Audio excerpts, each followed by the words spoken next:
Boa tarde, pessoal, tudo certo? Eu sou o Hector, para quem não me conhece, sou presidente do Centro Acadêmico, também sou desenvolvedor full stack e temos aqui do nosso lado aqui o Bruno. Apresenta um pouco para nós aí. Boa tarde, pessoal. Eu sou o Bruno de Almeida. Eu também faço parte do Centro Acadêmico. Sou diretor de esportes e culturas do Centro Acadêmico. Sou desenvolvedor full stack também na CodeEngage. E estamos aí hoje. E hoje a gente está contando aqui com um participante, o nome dele é Leonardo Zappani. Tem uma história muito legal, a gente é amigo desde o começo do curso, fizemos a faculdade junto, e hoje ele atua como desenvolvedor sênior e tech lead, ali em um dos projetos da CodeEngage, a Subbase. Ele pode explicar um pouco mais para vocês. Também é cofundador de um projeto social. E, Léo, conta um pouco mais para a gente aí quem é você, qual foi sua trajetória, enfim, se apresenta aí para o pessoal. Bom, boa noite a todos. Primeiramente, queria agradecer o Hector, presidente do Centro Acadêmico, pelo convite. Agradecer o Bruno também por estar aqui com nós, dividindo esse momento, todo mundo que está assistindo, e ao TFPR pelo convite. Bom, o Hector já fez um excelente trabalho me apresentando, mas eu vou entrar um pouquinho mais de detalhes. Eu sou o Leonardo Fernandes Zappani, hoje tenho 22 anos, entrei aqui na UTF no primeiro semestre de 2022, cursando Engenharia de Software. Nós entramos juntos nessa fase de inscrição. E hoje eu sou engenheiro sênior, atuo num projeto que se chama Subbase, é uma startup dos Estados Unidos, focada em construção civil. E, como o Hector falou, eu estou desenvolvendo faz alguns meses um projeto social em conjunto com ex-membros da Subbase. O objetivo é para distribuir a mentoria e ajudar pessoas a escolher sua carreira e ajudar, principalmente jovens, a se encontrar no meio profissional, que eu acho que principalmente na nossa idade, assim, dos 18 aos 25, é muito difícil você conseguir escolher o que quer. E inclusive isso é uma coisa que eu vou entrar em mais na frente ali, de como eu pivotei o que eu queria fazer desde que eu entrei no TFPR. E pensando em pessoas como eu, é o que é o foco desse projeto. Inclusive, caso alguém tenha interesse de ver, se chama Mover Carreiras. O nosso objetivo é trazer pessoas com muita experiência para conversar com quem não tem tanto, então para ajudar, tipo, a pivotar a carreira, saber o que fazer, ou até como desbloquear os próximos passos. Mas de experiência profissional é basicamente isso.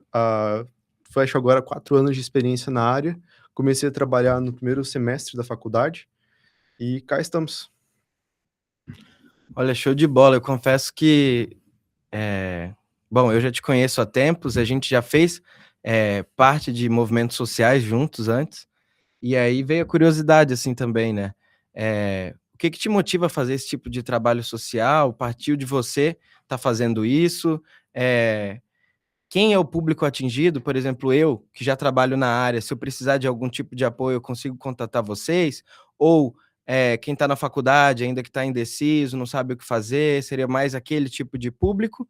E eu, por exemplo, se eu tivesse em outro tipo de situação, como é meu caso, às vezes eu quero ajudar o projeto, vocês têm vagas abertas para que possam outras pessoas estar colaborando? Como que está isso? Ótima pergunta. A plataforma serve para as duas coisas ao mesmo tempo. Serve tanto para quem quer buscar orientação. O nosso foco são pessoas até 30 anos, então, independente se seja tecnologia ou não, a plataforma funciona como? Ela suporta tanto mentores quanto mentorados. As duas pessoas são voluntárias. Então, se você se classifica como mentor, você vai passar por um processinho de entrevista só para a gente conhecer um pouquinho melhor. E daí, com isso, você vai estar disponível na plataforma. Qualquer um pode ver o seu perfil e escolher se quer agendar uma mentoria com você ou não. E o objetivo é justamente esse, que, tipo, por exemplo, assim, hoje eu trabalho com desenvolvimento full stack, mas se eu queira pivotar minha carreira com produto, ou às vezes conhecer, tipo, a experiência de RH, eu consigo procurar alguém que tenha essa experiência dentro da Mover hoje e marcar um calendário, sem ter que pagar a hora desse profissional. Porque hoje, se você procurar mentorias, é quase R$ 300 por hora. Então, principalmente para quem está começando, que quer ter esse empurrão na carreira, é um investimento relativamente caro, né? Ainda mais que é por hora, né? E às vezes você não resolve isso só numa reunião. Então, o nosso objetivo é trazer isso aí de graça para todo mundo.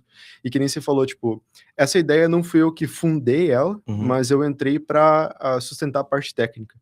Porque, que nem o Hector comentou, a gente já participou de um grupo chamado Demolei, que também o foco é o âmbito social. E acho que, tipo, muitas pessoas têm o talento e têm a capacidade de estar desenvolvendo coisas muito legais, tem um potencial criativo aí para desenvolver imenso, mas às vezes não tem muito acesso a isso.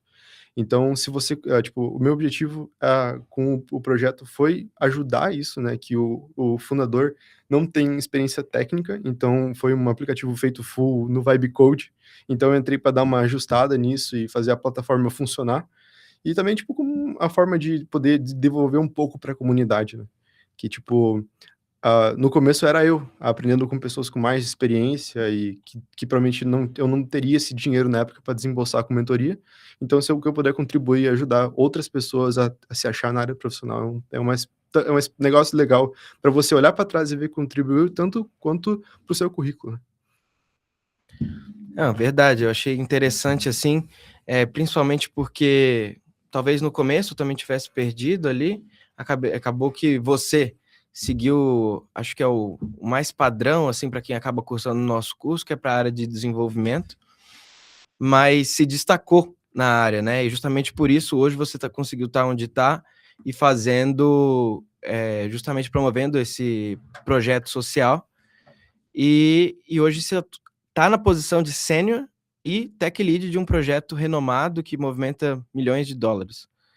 Então eu queria saber, assim, como você fez essa proeza de, em tão pouco tempo, se você for ver, você acabou de se formar, mas você, como disse, há muito tempo você já está empregado. E desde que você esteve empregado, você conseguiu essa oportunidade de estar trabalhando na área, de estar galgando os passos ali dentro da empresa e tá hoje aí no posto de sênior, de tech lead. Queria que você contasse para a gente qual que é o segredo para quem está ali começando a faculdade, quem não sabe para qual área seguir. Como que eles fazem isso? Primeiro, você acha que é algo mais técnico? Você acha que é algo mais pessoal da pessoa? Você acha que basta ter dedicação? Ou você acha que precisa de um mentor, de alguém para falar, vai por aqui, vai por ali, estuda essa tecnologia, essa já não está mais tão em alta, hoje não funcionaria? O que você acha? Boas perguntas. Vamos tentar respondê-las do começo para o fim. Que nem eu comentei no começo, eu não teria seguido essa área se não fosse o TFPR, porque eu entrei no TF com experiência em design, então eu não tinha objetivo de ser full stack. Tanto é que no começo, no primeiro semestre, meu objetivo era se tornar UI UX. Então, quando a gente conseguiu ter mais experiências, tipo, essas aqui são as áreas, e experimentar um pouco de cada uma, eu acabei me encontrando um pouco mais, né, no desenvolvimento full stack. Ao longo do curso foi o que eu fui desenvolvendo, mas até o meu primeiro emprego não foi diretamente full stack. A gente entrou num projeto em que eu era o UI UX do time, e por acontecimentos o projeto acabou sendo cancelado e eu migrei justamente porque eu atuo hoje. Então acho que, se eu não tivesse tido essa experiência de poder ter contato com outras áreas, provavelmente eu demoraria mais para ter migrado e pivotado para a área que hoje eu sou mais feliz, ou eu não teria ou não estaria aqui hoje, ou talvez com menos experiência e tudo mais. Na questão de experiência, de como começar a trabalhar mais cedo, eu acho que o mais importante, tipo, a faculdade é extremamente necessário com isso, para você, saber o que você quer fazer, e 2, que a gente precisa ter esse contrato de estágio e tudo mais, e então sem isso é impossível a gente conseguir entrar na carreira hoje não estando formados. Eu acho que é uma mistura das 2 coisas, que você tanto tem que ser proativo, mas também saber, o que está disponível no mercado. Porque às vezes a gente escuta, tipo assim, por exemplo, eu quero ser DevOps. DevOps é uma baita carreira, ou é tipo assim, uma hoje que mais paga. Só que é muito difícil de mercado para você entrar de primeira. Então, saber escolher, ver o que tem disponível na nossa área, que principalmente hoje para estágio é muito presencial, então é difícil a gente conseguir um estágio pelo LinkedIn, por exemplo. Então é primeiro sondar a área, entender quais são as tecnologias que as empresas usam e já tentar saber um pouco mais do que isso, porque hoje é muito comum você pesquisar o que tal tecnologia, é aprender Python. E descobrir que nenhuma empresa usa Python presencialmente hoje acaba sendo um choque de realidade e pode te impedir de conseguir uma vaga com algum outro candidato que já tenha. E a segunda coisa, acho que também é o que você não faz durante horário do curso. Porque a faculdade vai te preparar, sim, para todas as partes que são fundamentais, mas, essa experiência de você poder estar na frente de outras pessoas, eu acho que tem que vir como esforço extracurricular. Até porque depois, quando você conseguir juntar de conseguir ter uma experiência no profissional, ela vai te trazer de volta em conhecimentos para a faculdade. Então é um ciclo de feedback que você investe mais tempo no começo para se preparar para uma experiência profissional, essa experiência profissional depois te traz experiência para a faculdade. Então são as 2 coisas que é investir um pouco de tempo fora do currículo agora, para depois o teu currículo te ajudar nas matérias aqui dentro. Pelo menos na minha experiência profissional, acho que foi essa o que eu mais tenho para destacar, assim. Entendi, Léo. Eu também queria parabenizar você pelo projeto, achei muito interessante. Eu, como uma pessoa que tem fazer 2 anos de experiência agora na área, quando eu comecei eu achava muita dificuldade de que lado eu queria seguir, aonde eu queria ir. Então, parabenizar, que eu acho que isso é muito importante para quem está começando, para quem quer ter um rumo para seguir na área. Então, parabenizar você por esse projeto, espero que dê tudo certo, que tenha muitas pessoas envolvidas, que vai ajudar muito, muito essas pessoas, beleza? Agora uma pergunta que eu quero fazer sobre o nível de senioridade, né, que você atingiu na Subbase. Eu queria ver de ti, né, em tão pouco tempo, 4 anos para virar sênior é muito, muito bom mesmo. Então, eu queria pedir para você qual que foi a principal virada de chave que você viu, que você pensou e parou: "Nossa, eu tô me tornando um grau mais alto, eu tô me tornando uma senioridade de um pleno, até da evolução do pleno para o sênior, ou do júnior para o pleno", entendeu? Que você possa estar compartilhando um pouco aqui para nós. Uhum. Boa pergunta. Bom, primeiro obrigado pelo projeto. Só dados do projeto, hoje a gente está com mais de 600 usuários, então se a gente somar o tempo de mentorias doado pelo projeto, já passa dos R$ 40.000, o que se fosse o custo, né, de ter isso, e espero que esse número cresça muito. Vai fazer acho que 2 meses só que está rodando o projeto, para o público, então é um número bem considerável ter 600 usuários em menos de 3 meses, e espero que continue crescendo, até para poder ter mais essa divulgação do pessoal, né. E até, enfim, a gente pode ter parcerias outras do centro acadêmico, outras pessoas assim que são, que são referência na universidade, para poder prestar essa mentoria aí pela própria plataforma, né, uma possibilidade. Agora pra questão da senioridade, de volta à questão da mentoria, eu sempre tive pessoas que me ajudaram muito no caminho. Não no sentido de me colocar, em outros lugares, mas de me dar o pensamento, uma forma de pensar ou tipo, um desafio na hora certa. E eu acho que o que eu mais percebi ao longo dessa etapa, é de você pensar o que essa pessoa no meu lugar faria. Então, por exemplo, assim, o que diferencia eu, que hoje sou júnior, daquele cara que é pleno ou daquele cara que é sênior. Então, tipo, pensar o que eu tô fazendo diferente e tentar me colocar nesse nível. E eu acho que no começo da carreira, uma das coisas que é desanimador é você pensar: "Poxa, eu sou júnior, faço mais do que o cara, e o cara tem 50 anos de experiência, ganha mais do que eu mesmo, eu entregando mais coisas". Eu acho que quando você consegue provar isso, é que você consegue dar esse pulo de nível.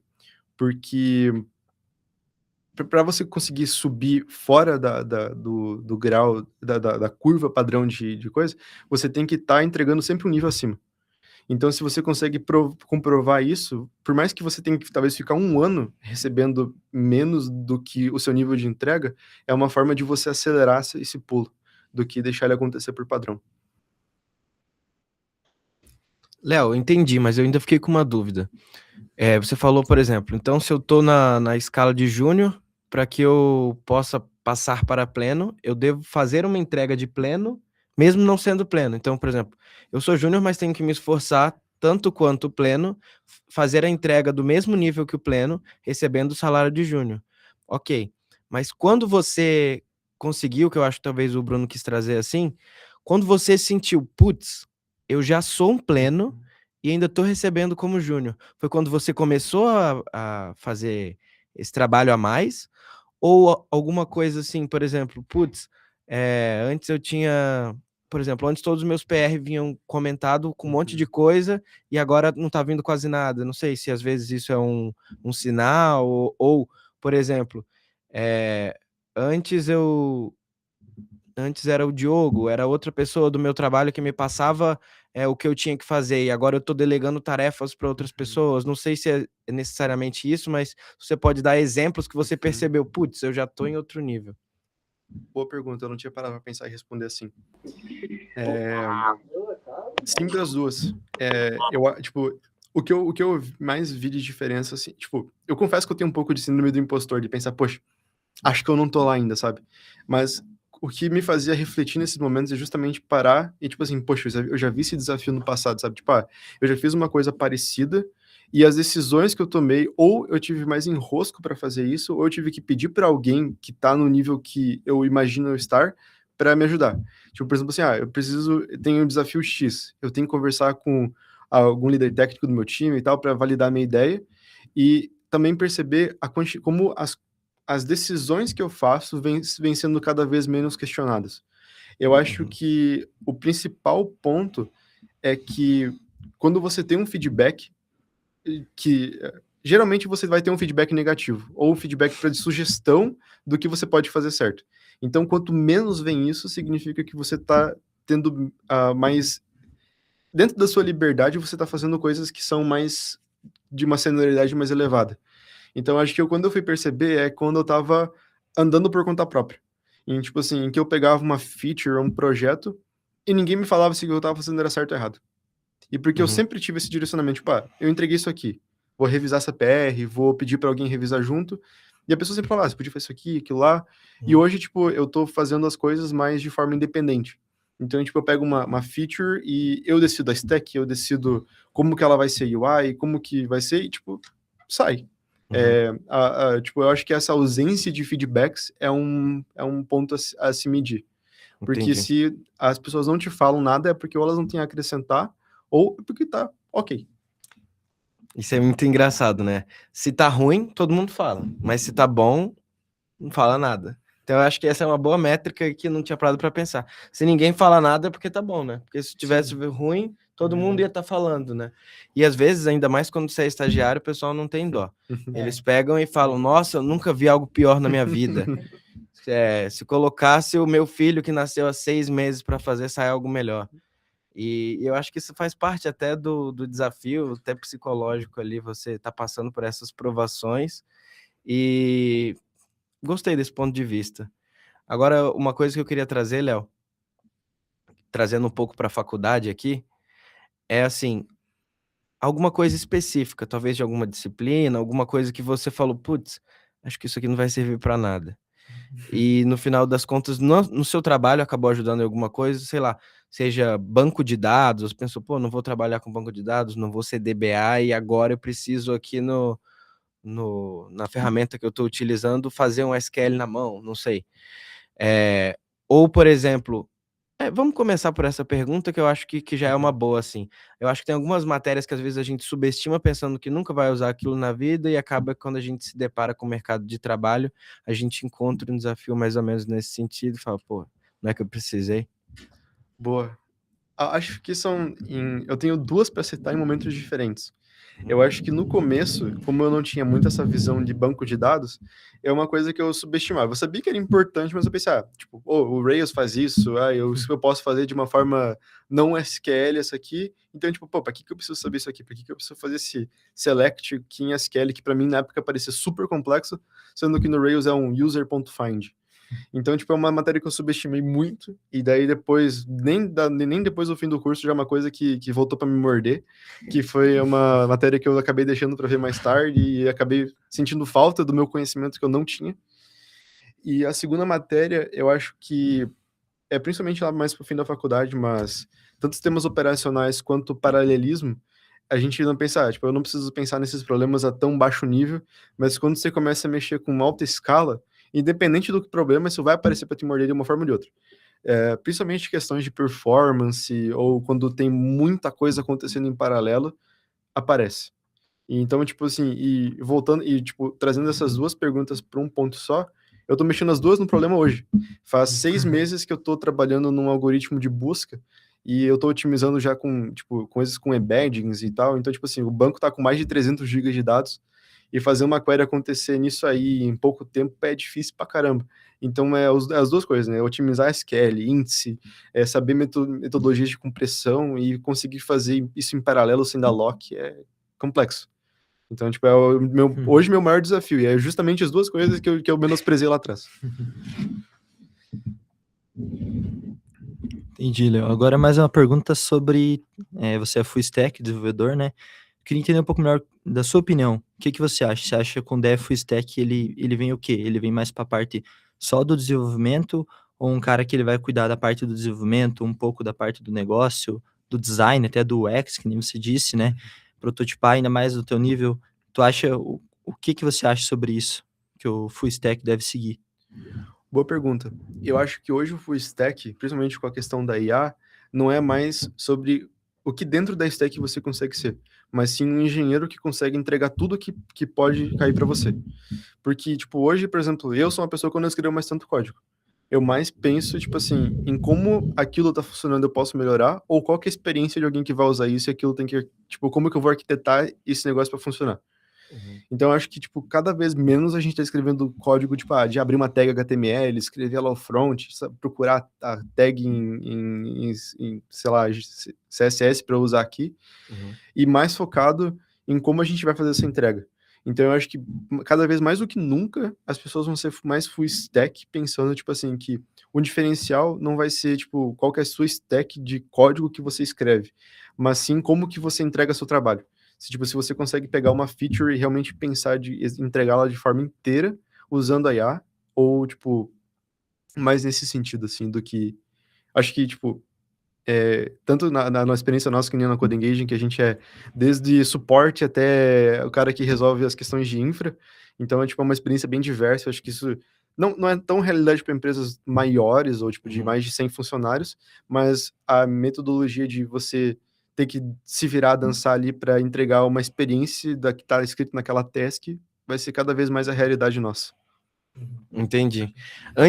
Antes de eu te voltar mais uma pergunta, só queria dar um recado aqui para o pessoal que está em casa. Pessoal, nós temos até sexta-feira, até o dia 14, para vocês fazerem a matrícula na pós-graduação de ciência de dados. Então, se liguem nessa data aí, não percam que o prazo está acabando, viu? Última coisa, Léo, para complementar mais nesse ponto que você trouxe, justamente essa questão de, no seu começo de carreira, você ter atuado em diversas áreas, ter se virado ali como full stack, né? Eu acho que esse termo de full stack, eu posso estar até enganado, assim, do que significa o termo exatamente, mas se pensava muito no cara que era front-end e back-end simultaneamente, né? E se a gente pensar que quando a gente fala sobre full, a gente pensa em tudo que compreende ali o seu trabalho, justamente não se limita somente a front e back, tem muitas outras coisas envolvidas. Você acha que, por você ter trabalhado com startup, ao invés de uma big tech, você acha que foi melhor para você? Você conseguiu progredir mais rápido? A gente tem exemplos de colegas que trabalharam... Bom, vou evitar nomear as empresas aqui, mas empresas grandes, assim, renomadas. Você acha que isso afeta alguma coisa, o desenvolvimento? Porque eu acredito, assim, que existem lados bons dos dois, né? Mas o que a startup consegue trazer de benefício e o que a gente acaba perdendo por não ter trabalhado numa big tech desde o começo? Boa pergunta. São duas coisas bem diferentes, eu acho.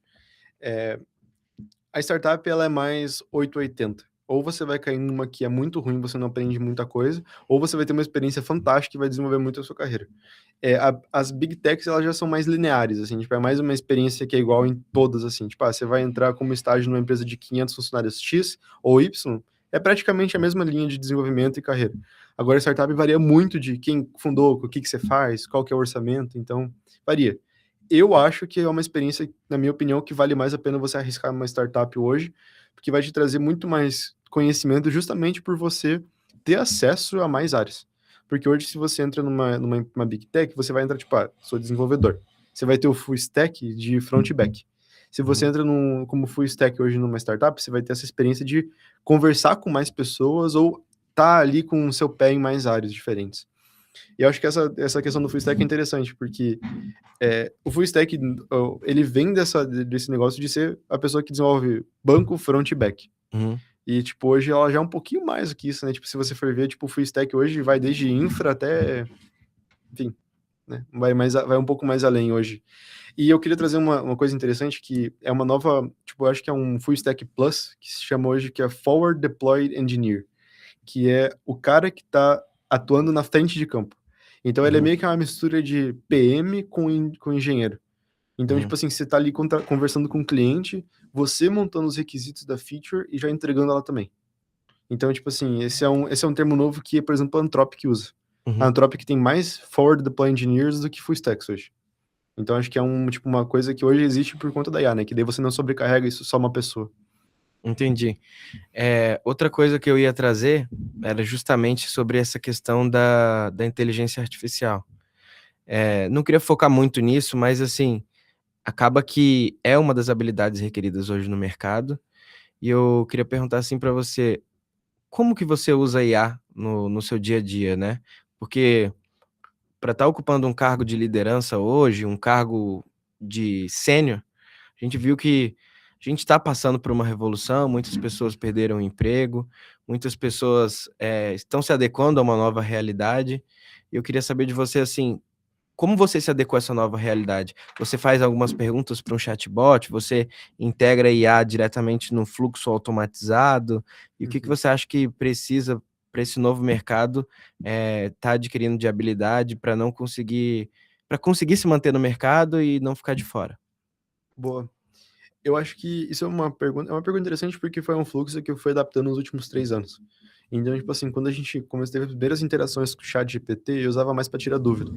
Aí hoje que eu tenho a IA integrada no meu fluxo principal, dentro da ideia ali com o Cloud Code, eu acabei migrando um pouco a forma que eu abordo o trabalho. Em que, tipo assim, eu penso no meu desenvolvimento como, tipo, eu não sou mais quem escreve, eu sou quem planeja. Com a IA, eu tenho uma expressão que eu vi no LinkedIn que é interessante, que a IA é cheat in, cheat out, né? A qualidade do prompt que você entrega é a qualidade da saída que você vai ter. Então, tipo, o que eu mais gasto tempo arquitetando é desenhando, escrevendo, realmente, tipo, dizendo, eu quero usar X, Y, Z, ou pesquisar sobre essas coisas e entregar um spec-driven design. Que, tipo, eu coloco, tipo assim, eu realmente escrevo tecnicamente como eu quero que cada coisa se comporte, como que vai ser a interação de cada coisa, e eu uso a IA para validar a minha ideia. Então eu fico nesse feedback loop até eu achar que tá bom o suficiente o plano, e daí eu coloco para os agentes fazer. Então, tipo, eu meio que trabalho como se eu fosse, tipo assim, um arquiteto escrevendo o que eu quero fazer e um time de vários estagiários ali escrevendo o código e testando. Entendi. Agora, uma pergunta mais sobre o seu começo, né? Pra você ter se tornado até agora como sênior na Subbase.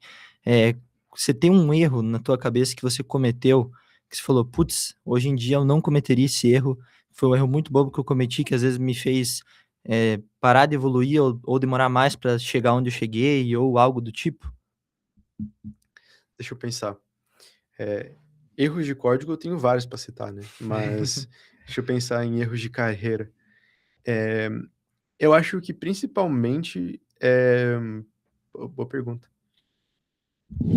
Acho que não necessariamente erros de carreira, né? Mas assim, decisões erradas que você tomou Aham. desde que você entrou na universidade, porque a gente tá tentando fazer aqui com que o pessoal que está assistindo a gente não tome essas decisões erradas. Então a gente está usando essa semana aí para poupar o tempo deles, otimizar a carreira deles. Boa. Qual decisão, assim, por exemplo, no meu primeiro ano de faculdade eu não deveria ter saído tanto, deveria ter focado mais em aprender, em estudar, ou não, valeu super a pena e eu acho que vocês devem usar esse momento para isso mesmo. Enfim, essa não é a pergunta, mas isso pode estar complementando, né? Algum erro assim que você fala, cara, hoje eu não faria isso de novo. Para pergunta paralela, aproveitem o começo da faculdade, que eu acho que é um período único na vida. Depois que trabalha, você acaba o seu tempo social. Da questão disso dali, eu acho que uma coisa que eu errei, não errei, mas tipo, eu faria diferente hoje, é que no começo da faculdade, tanto também porque é uma época diferente que são hoje com IA, mas eu focava mais em saber sobre uma linguagem do que como usar linguagens de programação. Então eu focava mais em ter expertise num framework em específico do que necessariamente, tipo, conhecer vários conceitos de programação e saber, tipo, poxa, que eu chegava no desafio do trabalho e pensava, pô, eu sei como escrever isso na minha linguagem, mas será que é o melhor jeito de fazer isso? Aí eu acaba, tipo assim, entregava a PR lá perfeitinha com a solução, aí vinha o tech lead, por que você não fez isso? Tipo, porque eu não conhecia esse conceito, não sabia que isso podia ser aplicado. E, tipo, depois que você pesquisa, você pensa, pô, faz total sentido. Daí você reescreve, de novo, com a linguagem, só que para atendendo aquela forma. Então, eu acho que é mais você ser agnóstico de uma linguagem, um framework, e saber como usar linguagens no geral. Isso é uma metodologia que a gente está vendo hoje nas nossas contratações de novas pessoas do time, em que é difícil você achar alguém com experiência em Ruby Senior, hoje no Brasil. Então, o que a gente mais tem feito é, tipo, pessoas com muita experiência em engenharia e que, tipo assim, sabem resolver problemas. E, tipo assim, você explicando o que você quer fazer, a IA vai escrever isso, seja em assembly, se precisar. Então, tipo, acho que seria mais essa dica de coisas que eu faria diferente na minha corrida. Eu concordo com você que acho que mudou o jogo, né? Antes era mais demorado, mais difícil de você estar migrando de stack, né? Agora, com a inteligência artificial, igual você falou em outro momento aqui, eu já desenvolvi essa solução em determinado projeto, em determinado momento, e aí quando você se depara com a mesma solução, você já sabe qual foi o caminho das pedras, você agora consegue utilizar a inteligência artificial para passar um prompt e resolver na outra stack. Então não vai ser mistério. Agora, talvez, que eu acho que talvez seja um perigo, como você não tem conhecimento naquela outra stack, você sabe que foi feito daquela forma, validou daquela forma, Mas não sabe se é melhor. mas não sabe se é melhor. Às vezes tem uma solução nativa, ou às vezes o código que foi desenvolvido ali usou o anti-pattern do framework, não sei, né? Então, assim, eu acho que é algo que a gente deve tomar cuidado, né? Mas faz total sentido. E os professores falaram isso muito durante a graduação, e eu mesmo falava, que nada. Porque, você não tem que aprender uma linguagem específica, você tem que aprender o conceito, tudo que vem por trás no contexto ali, né? E aí eu fiquei pensando, cara, se eu não aprender na minha linguagem, como que eu vou resolver o problema? Se eu sei ele de forma genérica, na hora que eu for transcrever para o papel, para a linha de código, não vai sair nada.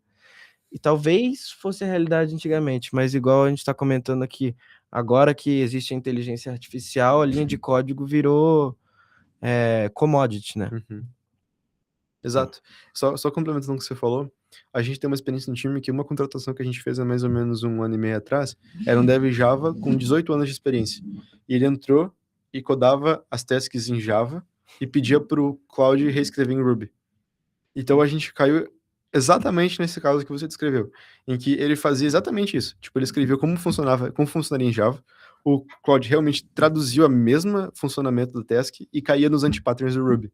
Ou coisas que, tipo assim, a gente, tipo, pô, já tem um serviço, já tem uma coisa nativa do Ruby. Mas, rodando o próprio Cloud para revisar, com o Ruby, ele conseguia pegar algumas coisas. Então, tipo assim, não é tão grave, mas é realmente um problema. Mas, Sim. tipo assim, não também isso resolve o problema, tipo assim, poxa, ele não conseguiria fazer isso. Tipo assim, na mesma semana que ele entrou na empresa, já escreveu o que ele fez em Ruby, se não fosse IA. Justamente. Então, tipo, facilita muito, te compra tempo para você aprender essa linguagem enquanto você vai desenvolvendo. Pior que é verdade. Acabou que mudou completamente o cenário aí. E justamente agora que a gente está em um cenário diferente, fica até mais difícil para o pessoal ali, os próprios professores, a própria coordenação, a estar gerindo tudo isso, né? Até que ponto que dá para utilizar a inteligência artificial, em que cenário que acaba te atrapalhando nos seus estudos. Você, como tech lead lá, quem está entrando ali como estagiário, você recomenda que utilize já para desde cedo aumentar a performance, ou você acha que é mais uma pegadinha que vai te atrapalhar? É mais uma pegadinha. Isso é uma coisa, um bom ensinamento, é uma ótima pergunta, inclusive, para a audiência, porque é uma coisa que eu passo hoje para os meus estagiários e é uma coisa que eu também tento cuidar no meu dia de trabalho. Porque é muito fácil você se acostumar e, tipo assim, pô, por que eu preciso aprender isso aqui se, tipo, pô, se eu não sei, eu só jogo uma pesquisa ali ou deixo, tipo, a gente se virar por mim. E eu acho que se eu tivesse hoje no primeiro semestre, seria muito cômodo eu pegar e só jogar pra IA escrever, tipo, um código ou, tipo assim, resolver um desafio ali de ALG 2 da vida. Só que eu acho que se você, no começo, não usa pra aprender, você nunca vai aprender. Porque é muito cômodo a resposta vir pronta, você só entendeu o que aconteceu para aquilo lá tá pronto. Aí a IA cospe muita linha de código e você dá aquele concordo. Ali é tipo, e você não sabe nada do que tá escrito ali, do que a IA alterou, é aí que mora o perigo tipo, do desenvolvimento. Porque se você não aprende o porquê que aquilo aconteceu, você lá pra frente você só vai ser um PM que tá dando sim na própria task. Tipo, você não vai saber o que o código tá executando. O que eu passo pro pessoal é o seguinte: use a IA para tirar suas dúvidas e validar suas respostas. Mas faz nem que seja uma linha simples. Escreve os testes manuais na mão e, tipo assim, use a IA como se fosse realmente, tipo assim, tipo assim, aquele cara que tá ali para te ensinar. Tipo, um super sênior de 50 anos de experiência sentado do seu lado, tipo, olhando e não te julgando, mas te ensinando de por que aquilo que você fez não é o melhor jeito. É o que eu diria hoje para quem tá entrando. Tipo, depois que você já conhece os conceitos, não precisa necessariamente, tipo assim, gastar todo esse tempo fazendo você mesmo, né? Mas até você entender e ter esse jogo de corpo aí de conseguir fazer as coisas por conta própria é interessante. Algo que acontece muito, assim, eu acho também que acaba tendo essa certa idiotização das pessoas utilizando de forma burra a inteligência artificial, né? É muito melhor você pegar e entender o que está acontecendo. Só que é um desafio, é uma armadilha, porque, igual você falou, é muito cômodo, né? Então você acaba sendo uma tentação você pedir o problema resolvido. Ninguém quer gastar energia batendo cabeça 2 horas no problema que você poderia pedir para a inteligência artificial e resolveria em 1 minuto, né? Então é muito difícil você ter essa capacidade, porque o que pode acontecer, que eu acho também, né? Você acaba pedindo para ela resolver para você e você fala: "Ah, não, ela vai me falar a solução, eu vou aprender". Não vai aprender. Se ela resolveu em 1 minuto, tu não sofreu para fazer aquilo, não é o mesmo nível de aprendizado da gente que ficou 2 horas sofrendo para aprender aquilo. Mas eu também fico pensando se não é algo natural, assim, essa evolução para que a gente não precise mais gastar tempo nem revisando, ou pelo menos em níveis drasticamente menores, né.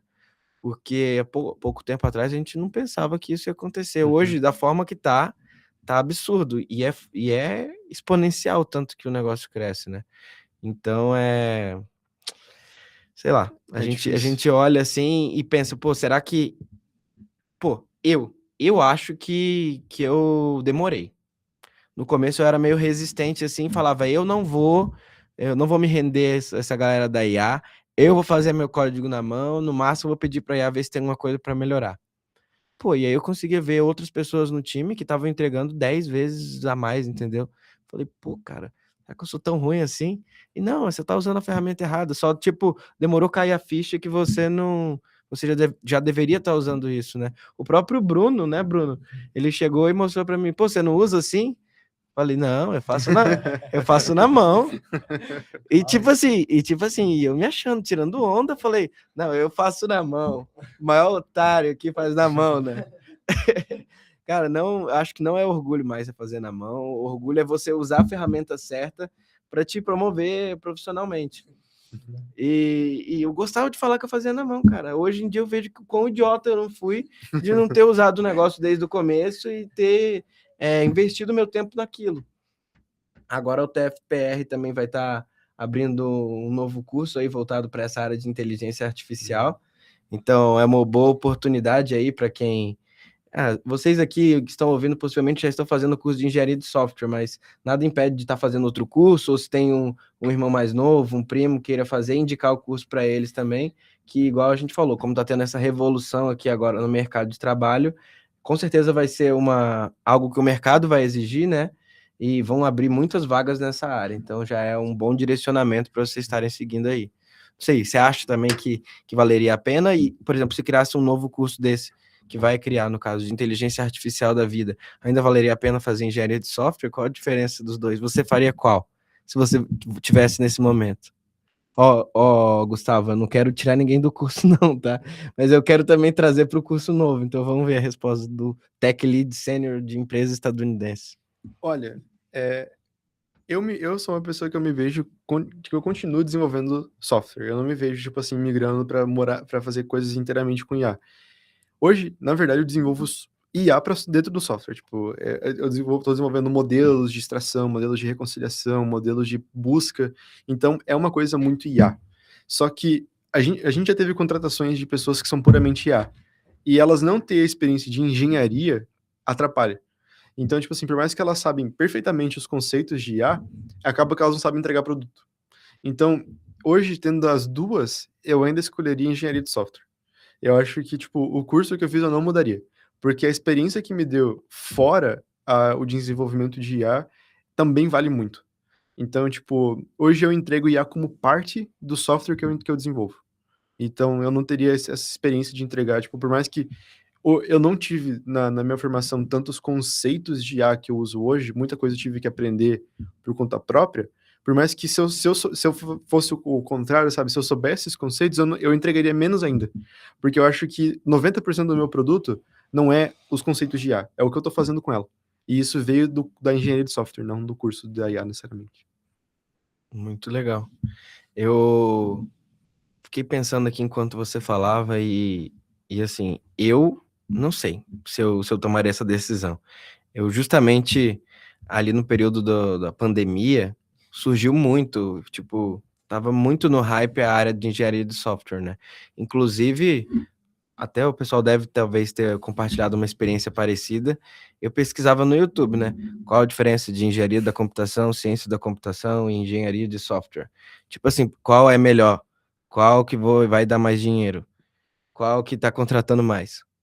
E eu fui vendo lá e eu falei, sei lá, quando o vídeo foi me mostrando, quando tinha uma pessoa lá falando, falava, não, ciência da computação é algo mais teórico, não é tanto para o mercado de trabalho. Isso no vídeo que eu assisti lá.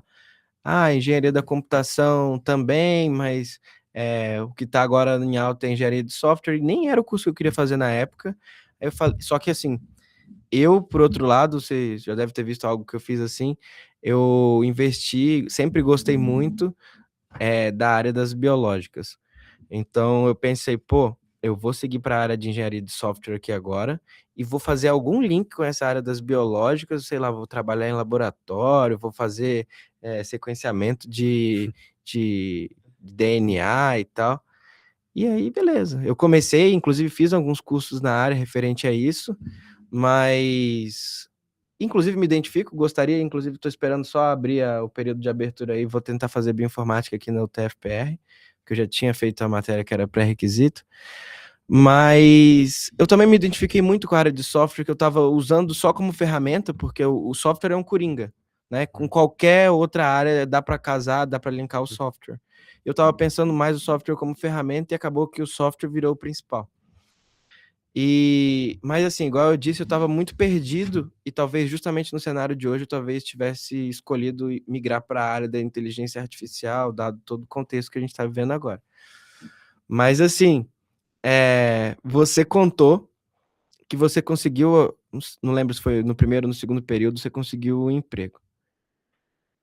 Só que não é todo mundo que consegue um emprego tão rápido assim, até porque nem sempre as empresas estão contratando. Não sei se você focou num bom currículo, se você focou mais num círculo social, um networking, ou como é que você fez para conseguir um emprego tão rápido assim? E aí você pode estar dando essas dicas também para que as outras pessoas possam seguir esse mesmo caminho, entrar dentro do curso e conseguir um emprego de forma mais rápida. Boa. No meu caso foi uma mistura de dois, foi uma mistura de currículo e círculo social. Eu acho que se eu for dar uma dica, hoje tipo assim, hoje o currículo, ele não significa, não que não significa tanto, mas para estágio é mais difícil de você justificar um currículo, porque sem experiência profissional ou sem ter alguém para você chamar e perguntar, pô, como é que aquela pessoa trabalha? É difícil. Então, tipo, eu acho que é mais fácil você comprovar trabalho, sendo para um estágio ou para uma primeira experiência, com projetos. Então, tipo assim, por exemplo, eu sei que uma experiência própria, né? Mas o meu salto de estagiário para júnior para uma empresa internacional foi justamente o que eu consegui demonstrar com o projeto. Então, na época, eu estava desenvolvendo um projeto à parte que mostrava que eu realmente tinha o conhecimento de júnior naquela linguagem. Então, tipo assim, por exemplo, é diferente de você ter certificados e que chega na pessoa te contrata e você não vai entregar aquilo. Então, se você consegue entregar uma experiência palpável e principalmente em inglês, são dois diferenciais bem importantes, acho que, para o primeiro emprego. Então, a minha pergunta é mais sobre a Sub também, onde você trabalha, mas sobre a gente trouxe mais da senioridade do como sênior, né? Mas a gente perguntou um pouco sobre tech lead, né? Eu queria entender um pouco melhor, acho que o pessoal aí também que está assistindo às vezes não tem conhecimento muito, o que que é um tech lead? O que que um tech lead ele começa, o que que muda um sênior para um tech lead? O que que o tech lead faz a mais? O que que você faz a mais, né? Depois que você se tornou um tech lead, você conseguiria compartilhar um pouco para nós sobre isso? Consigo. A minha experiência como sênior, que nem eu tava falando, em que, tipo, eu recebia uma tarefa, mas eu não fazia muito decisões de por que aquela tarefa tá ali. Eu escolhia como eu ia executar ela. Então, tipo assim, eu tava trabalhando bastante a parte com o time bastante em conjunto com o time de produto e, tipo assim, matando as tarefas ali, dando pitaco aqui e ali, tipo, isso aqui não faz sentido, isso aqui podia ser diferente e tal, mas acatando as decisões e executando aquilo. E quando eu comecei a trabalhar mais nessa parte de, tipo assim, de criar modelos, a gente não tinha a pessoa não tinha tanto experiência com isso, quanto recursos de tempo para alocar. Então eu acabei tomando mais as rédeas dessas decisões ali e, tipo, fazendo essas coisas acontecer por conta própria. E no fim que, não existia uma posição para tech lead até então, eu meio que fui criando ali, porque a pessoa que tinha mais experiência com isso, no fim, era eu. Tipo, tanto pesquisar e tal. E a gente tem o nosso time ali do pessoal que ajuda que, tipo, é o nosso MLOps, que tá ali verificando a IA e garantindo que ela tá certa, corrigindo erros e tal. E uma coisa que eu acho que o nosso time sentia é que o pessoal estava um pouco abandonado. A gente não tinha ninguém ali, tipo, criando ferramentas ou com muito tempo para dar suporte que eles precisavam. Então eu acabei abraçando esse time também, tipo, já que eu estou desenvolvendo os modelos que são as coisas que eles usam no dia a dia, de tirar feedbacks com eles, de, tipo assim, alinhar requisitos com eles. É, por exemplo, o que vocês precisam hoje? O que não tem na ferramenta? O que a gente precisaria criar?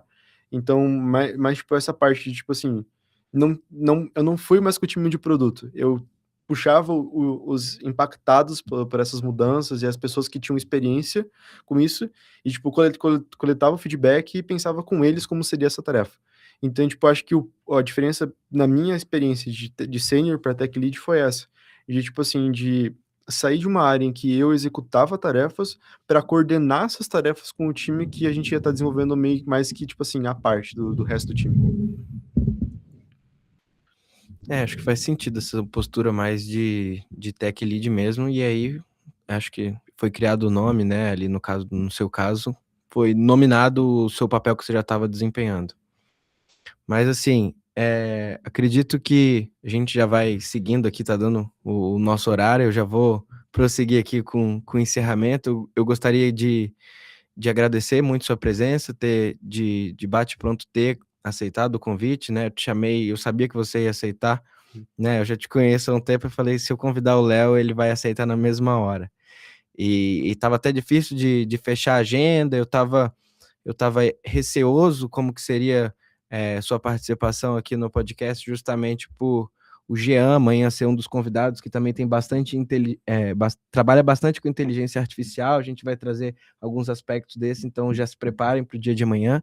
E aí eu pensei, putz, eles têm uma experiência bem parecida, os dois trabalharam na mesma empresa, e eu estava evitando perfis diferentes, mas justamente essas coisas que aconteceram na sua carreira, de você ter subido para tech lead, ter virado sênior, ter justamente trazido essa causa mais social, trouxe muita coisa aqui para nossa conversa, e a gente conseguiu identificar e trazer bastante dicas para as pessoas que estão aqui assistindo.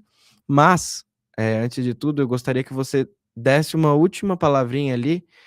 Assim, eu perguntei ontem também para o Cássio, que foi o nosso participante, você teve a oportunidade de conhecê-lo, se você pudesse ser alguém aqui que chegou, apareceu, você sabia que aquela pessoa ia te escutar, a pessoa do primeiro período ali tá te escutando, um conselho que você daria para ela, qual que seria? Hoje, acho que o conselho que eu daria para alguém começando no curso hoje seria o primeiro, antes de focar em stack, antes de focar em qualquer coisa da parte técnica, é se encontrar com o que você gosta. Porque eu acho que se você trabalha com uma coisa que você realmente gosta, você nunca vai trabalhar na vida. Você vai se divertir no seu trabalho, no seu horário de trabalho. Então, eu acho que o principal dica é saiba você como engenheiro de software pode fazer e realmente se encontre na área que mais te agrada. Seja DBA, seja produto, seja QA, seja full stack, back-end, UX. Realmente conhecer o que tem à disposição e se encontrar, que eu acho que é o ponto mais, ao mesmo tempo que mais importante, é a decisão que você vai tomar com menos experiência. Então, tipo, é uma decisão importante para você, não desperdiçar tempo de experiência ou já ir mais guiado por uma primeira experiência, mas acho que é uma das decisões mais importantes, em que antes de você se afobar com decisões mais lá para frente, é saber realmente o que você gosta e o que você quer fazer. E conhecer dentro dessas áreas, tipo, não só o que você gosta, o que elas fazem, mas quanto que paga, como que é a oportunidade, é realmente pesar essas decisões. Obrigado, eu acho que faz muito sentido isso que você tá falando mesmo, eu me identifico em alguns momentos ali, eu acabo perdendo a mão, chego em casa, começo a trabalhar em um projeto pessoal, ou mesmo no projeto da empresa, alguma pendência que ficou ali, quando vou olhar são 4 horas da manhã. Então, eu costumo falar para minha família assim: "Pô, você não para de trabalhar?" Eu falo: "Pô, parece que eu tô num joguinho, Uhum. parece que eu tô tentando passar de fase aqui e quando dá erro é como se tente novamente", Uhum. entendeu? É assim que eu explico para minha família o que eu sinto quando eu tô trabalhando. E, pô, nada mais satisfatório que você passar ganhando o seu salário para estar jogando. Uhum. Então, assim, para mim é exatamente isso. Então, isso que você trouxe, casa muito com a realidade, eu acho, de muitos desenvolvedores. Eh, mas então, eu gostaria justamente também de agradecer a coordenação por ter dado essa oportunidade da gente tá aqui hoje com o Léo e todos esses egressos que trouxeram um pouco da sua história. Agradecer também ao Bruno, que esteve aqui presente e também faz parte da chapa, e sempre que a gente chama ele, sempre topa também. Imaginei que ele viria aqui hoje e conseguiu engrandecer ainda mais essa conversa que a gente teve hoje. Então, assim como o Léo, gostaria de ratificar tudo que ele falou, e é justamente isso, encontrem a área de vocês, busquem o que vocês gostam de fazer. Se vocês verem que começaram o curso e não se identificaram, aí vocês têm, acho que 2 possibilidades. A primeira, você ainda não teve tempo de descobrir o que você gosta dentro da área, então pode ser que tenha algo de UX, UI, tenha algo de alguma questão de inteligência artificial, MLOps, seja qualquer área que você ainda não identificou, mas eu justamente concordando com o que você disse, eu acho que assim, desde o dia zero você deve explorar todas essas áreas. Se você acredita que você já vasculhou todas essas áreas e nenhuma delas causou interesse, é melhor você trocar rápido, porque é melhor você sair no começo, desistir logo, do que fazer 6 semestres, 7 semestres, 8 semestres e desistir e ter perdido 4 anos da sua vida. Então, melhor desde o começo você já explorar todas essas áreas e tomar essa decisão, é para mim ou não é para mim? No nosso caso, a gente conseguiu rapidamente conseguir uma posição na área, um emprego de estagiário, enfim, e conseguimos perceber que era o que a gente realmente gostava. Mas não é para todo mundo, como qualquer outra profissão, né? Tem que ter, além de estar ali por, seja o meu caso. O meu caso foi muito pelo hype, assim, pela facilidade de emprego, pelo dinheiro que era prometido. A gente vê que não é bem assim, mas assim, eu acabei gostando muito no caminho e hoje também eu não sei se eu me enxergaria fazendo alguma coisa diferente. Então é só isso mesmo que eu queria deixar pro pessoal. Bruno, dá o seu último recado aí também. O Bruno entrou. Bruno, conta rapidão antes de você encerrar aí. Conta como que você entrou lá na Codengage, o que você estava fazendo na hora que você recebeu a proposta e E se você recomenda que as pessoas façam a mesma coisa que você fez, porque para mim isso é o mais importante. Inclusive eu estou fazendo isso agora, ultimamente, e vou deixar o Bruno contar um pouco para vocês aqui. Beleza. Então, pessoal, falar um pouco da minha trajetória, então, de entrar na CodeEngage. Eu entrei, na verdade, na CodeEngage com 17 anos, após eu nem terminar o ensino médio ainda. Eu fiz o ensino médio lá no Colégio Leonardo da Vinci.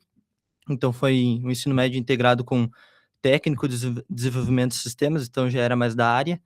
Então, antes de eu finalizar o ensino médio, eu consegui a oportunidade de entrar na CodeEngage, fazer parte da CodeEngage. Foi ali que eu construí minha carreira, né? Iniciei sem ter nada de experiência no mercado de trabalho. Consegui ingressar na CodeEngage. Após finalizar o ensino médio, eu já consegui ingressar aqui na UTF-PR também em engenharia de software, que com certeza foi uma das viradas de chave para eu evoluir na carreira, me ajudou bastante. Não tem como eu falar que não é usável as matérias, mas me ajudaram muito dentro da área. E muitas coisas que eu vejo agora, eu vi na faculdade, eu usei no trabalho, então me ajudou muito. E o evento que tu tá? Também tem um evento, né, pessoal, que eu falo para vocês, quando tem evento, participar, sempre dar a cara a tapa ali e ir atrás, porque eu também consegui essa oportunidade por causa do Startup Weekend, não sei se vocês ouviram dizer, mas foi um evento ali que eu conheci também o Hector, o Murilo, todo mundo, a maioria do pessoal da CodeEngage eu conheci lá e eu consegui me mostrar lá, e consegui essa oportunidade de emprego, então, por causa disso. Então, pessoal, vão atrás, não desistam, que nem eles falaram, escolham uma área que vocês gostem, tenham um objetivo na vida de vocês e vão atrás e não desistam, que a área é muito legal se você tiver amor naquilo que você faz. Obrigado, Bruno. Só para finalizar, era justamente isso, né? O Bruno, ele aproveitou a oportunidade de estar participando de um evento que era o Startup Weekend, a gente chama de SW. Lá, ele nunca imaginou que ele ia conseguir um emprego. Lá tinha CEO da nossa empresa e de outras várias empresas que estavam lá, e eles estavam sondando para procurar possíveis talentos, pessoas que estavam se destacando, se esforçando, e lá ele conseguiu o emprego ali no ProcFi, que é onde ele trabalha hoje. Então, assim, você se expor a essas pessoas que estão contratando, você se mostrar, seja em redes sociais, seja participando de eventos, é um baita diferencial que eu acredito que pode ser algo que está agregando para vocês também que estão aí no começo. Então, sempre o centro acadêmico vai estar trazendo, ou a coordenação, ou próprios parceiros aqui da cidade, eles sempre vão estar trazendo oportunidades de a gente participar dessas coisas. E eu recomendo que vocês participem de todas, porque se você ainda não tem um emprego, ou mesmo que você tenha, é uma oportunidade de estar se mostrando para o mercado de trabalho.